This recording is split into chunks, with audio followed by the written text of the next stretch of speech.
All right, time for a look at this day in history, and we go back to 2010. The biggest oil spill in U.S. maritime history unfolded as the Deepwater Horizon rig sank in the Gulf of Mexico. The incident began the day before when an uncontrolled rush of oil and gas surged out of BP's Macondo well, causing that drill pipe to buckle, ultimately preventing a blowout preventer from kicking in and sealing that well hole.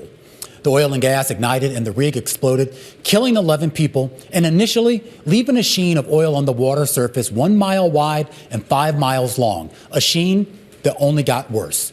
For the next 3 months, 87 days to be exact, all eyes were on this underwater spill cam that streamed images of oil streaming out of that failed well.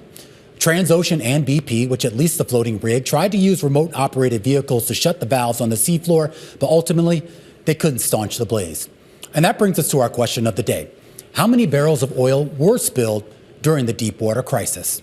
The answer, 3.2 million barrels of crude oil in total, or roughly 135 million gallons, fouling thousands of square miles of water off the coasts of Florida, Alabama, Mississippi, Louisiana, and Texas, and has shut down much of the U.S. Gulf of Mexico to fishing and beach tourism for the rest of that year. It was a costly mistake all around. Researchers at the University of Florida estimate that in the 10 years following the incident, the spill cost more than 25,000 jobs, $2.3 billion in industry output, $1.2 billion in total value added, $700 million in labor income, and $380 million in federal tax and local tax revenue.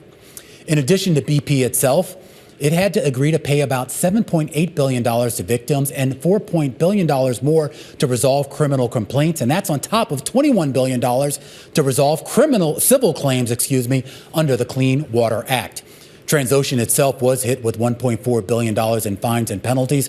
All told, though, the incident was really a reminder that the U.S. is still heavily dependent on deep water drilling.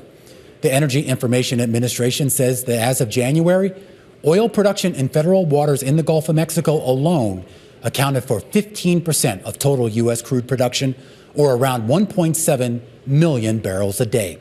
That's slightly higher than the roughly 1.6 million barrels that were being produced just prior to the Deepwater accident, and above the roughly 1.2 million barrels a day coming out of the North Dakota oil fields.